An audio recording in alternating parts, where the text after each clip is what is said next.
All right, ladies, so I was at a divorce care class last night, which was really good. And again, I don't want to talk about the confidentiality of the class, but if you can get into one of these, it's really helpful.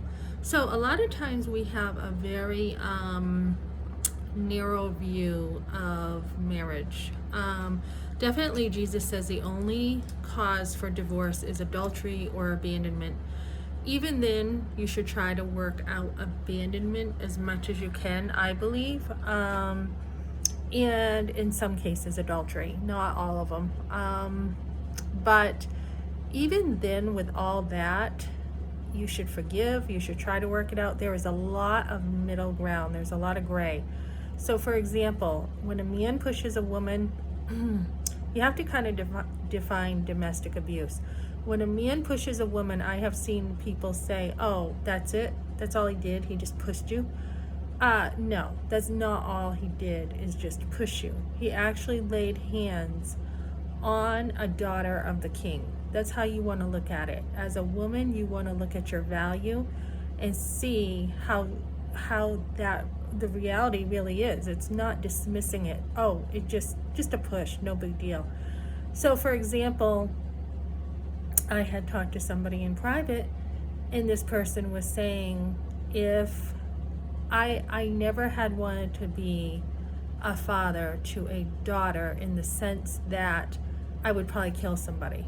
So it's true. I mean, there is a big weight to this. If a man ever lays hands on you, it's huge. If you have a father who cared about you and was good to you, most likely that father or big brother or someone's going to go after that guy and beat the crap out of him, basically.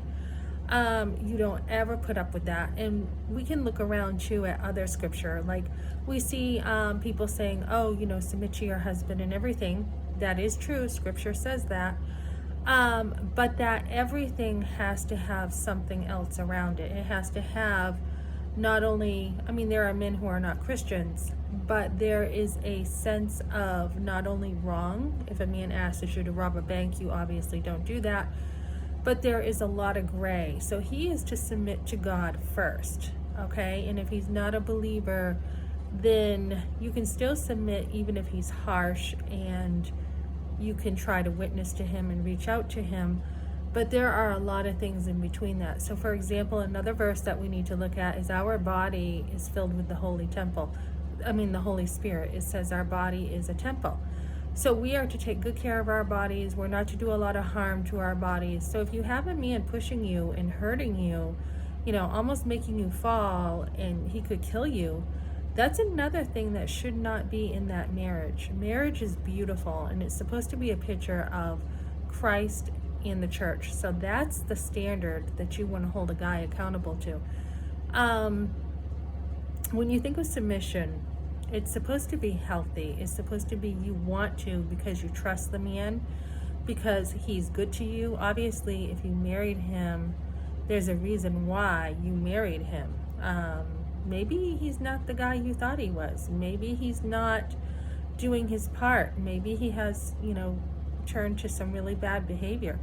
You still married him for a reason, and there should have been enough reason there to have thought that your marriage would be good.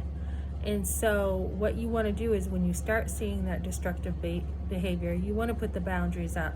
I know a lot of men just don't do anything for their marriage. They don't want to work at it. They don't want to do anything. So there's a lot of middle ground with how a woman is treated. And you want to deal with those things. You want to deal with each of those things, putting boundaries up and giving a guy a chance to change. So for example, for me, when my husband pushed me, I said, you're out the door. Out. You are never going to do this again to me. So what he has done recently when I talked to him is he said he's divorcing me because I contained him to the garage in his truck.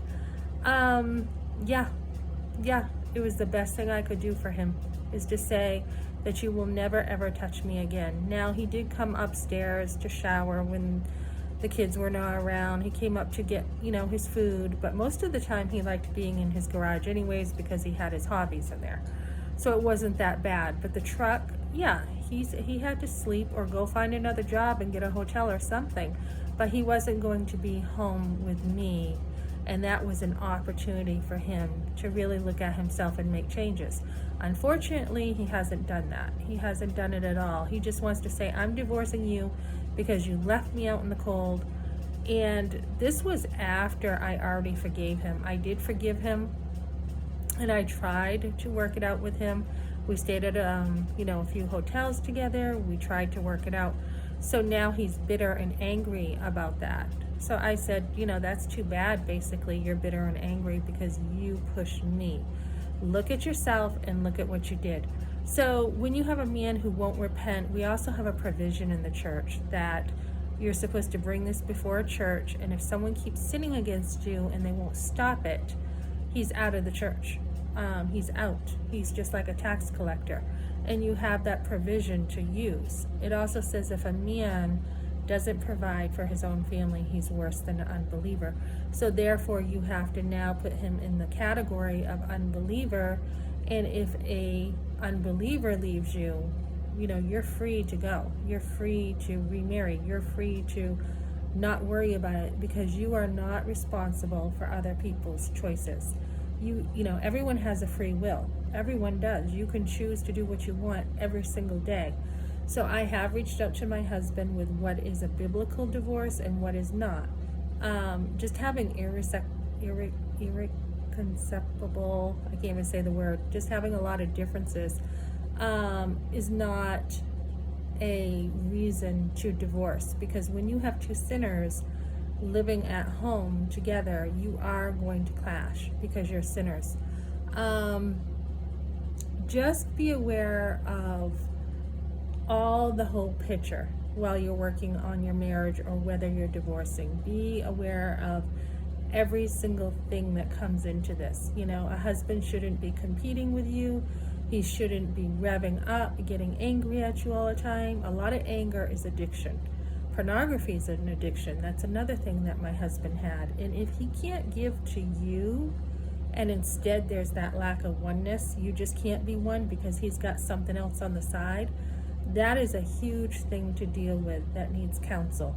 I hate it hearing men are in pornography because it's an assault on men and it's an assault on women. It is a very cheap version of what sex is supposed to be, which is a bond of, unbreakable bond is what you're supposed to have in your sex life, in your marriage. So when we are using, if other women are being used, you see it all over Facebook or whatever, them throwing out their pictures.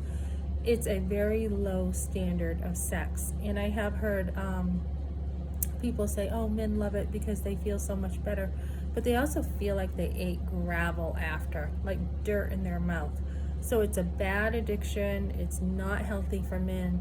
And you want to be for men and not against men. So, just do not put up with a man ever touching you because you are a daughter. And if your own natural father, if you have one who hasn't been abusive to you, mine was, but if you have a good relationship with your dad, I am sure your father would be like beating this guy up or giving him a hard talk. But now think about how God feels when he knows that this is going on. It doesn't glorify him in a marriage, it doesn't honor him, and it doesn't honor the way marriage is supposed to be or a woman's safety. So you never ever have to put up with that.